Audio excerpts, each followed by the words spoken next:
Salut à toi, c'est Gianni, bienvenue dans ce nouvel épisode. On a vu récemment quelques pépites importantes autour du charisme, notamment les trois aspects principaux qui le composent, à savoir la présence, le pouvoir et la chaleur. On a vu que la présence était le pilier indispensable et qu'ensuite, le fait de montrer une certaine forme de pouvoir et de paraître chaleureux aux yeux des autres, consolidait notre charisme, ou du moins la perception aux yeux des autres d'être charismatique. Et je t'avais laissé en fin d'épisode hier avec l'idée que tout commençait par notre état interne. C'est comment on se sent à l'intérieur qui va influencer notre langage corporel, c'est-à-dire les signes physiques qu'on envoie aux autres. Et c'est ce langage corporel qui va ou non envoyer aux autres une image charismatique de nous-mêmes.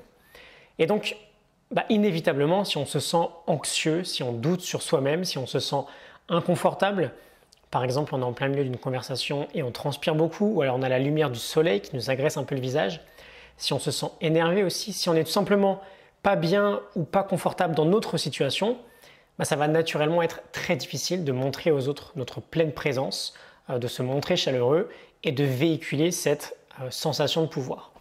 Or, c'est, on l'a vu, cette présence, cette chaleur et cette sensation de pouvoir qui va faire que les gens vont te trouver charismatique. Et d'ailleurs, quand on regarde les personnes charismatiques autour de nous, quand on les voit discuter ou faire un discours ou ce que tu veux, on peut voir que naturellement ils se sentent bien en fait. Ils sont à l'aise, ils sont dans un état interne qui est très clean et donc un langage corporel qui permet de montrer ces trois aspects du charisme.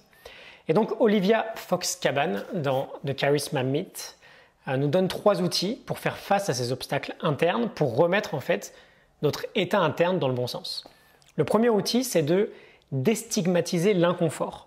Si jamais tu as une émotion qui te challenge et qui te rend inconfortable, tu peux commencer par suivre ces trois étapes-là. La première, prendre conscience que c'est ok, c'est normal, on a tous ce genre d'expérience, on ressent tous des émotions que l'on voudrait éviter. Deuxième étape, c'est de penser aux gens peut-être que l'on admire et qui sont aussi passés par là.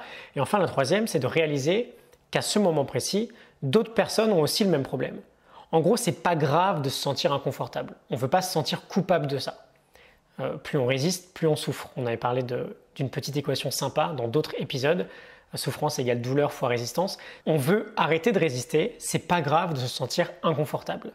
Deuxième outil, neutraliser la négativité. C'est bon du coup, on sait que c'est pas forcément gênant d'être inconfortable, mais on a trop de pensées négatives qui restent dans la tête, on n'arrive pas à s'en débarrasser. Qu'est-ce qu'on fait? On peut commencer par réaliser que ces pensées sont peut-être inexactes. Ensuite, j'aime bien le deuxième point, on peut essayer de visualiser ces pensées comme un graffiti sur un mur. On peut même sortir un peu de soi-même, voir notre situation d'un point de vue extérieur, comme un scientifique qui décrirait juste une expérience.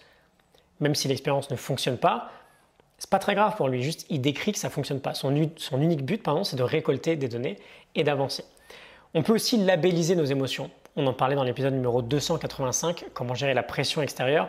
Juste mettre un nom sur une émotion permet déjà de s'en détacher un petit peu. Ok, là je me sens stressé, je sens que j'ai peur, je ressens de la colère, etc., etc. Et enfin, troisième outil, on réécrit la réalité.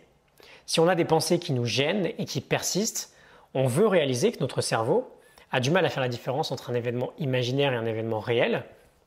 Et donc on peut essayer d'inverser la situation. On peut se demander par exemple, ok, et si cette expérience-là était en réalité une bonne chose pour moi? Et ça va travailler là-dedans. On se repose des bonnes questions pour aller chercher des réponses différentes. Un autre aspect, peut-être de réécrire à la main une nouvelle réalité qui nous convient mieux. Et là encore, de laisser son cerveau travailler. Bref, quand on parle de charisme, on a des obstacles internes qui sont très importants et qui peuvent nous empêcher de se montrer pleinement présent, de montrer notre forme de pouvoir et de montrer notre chaleur aux autres. Et du coup, la priorité, évidemment, c'est de traiter ce qu'il se passe à l'intérieur. Ok, j'espère que tout ça te parle. N'hésite pas à revenir sur les épisodes précédents si tu les as manqués. Je te retrouve demain pour un nouvel épisode. À demain. Salut.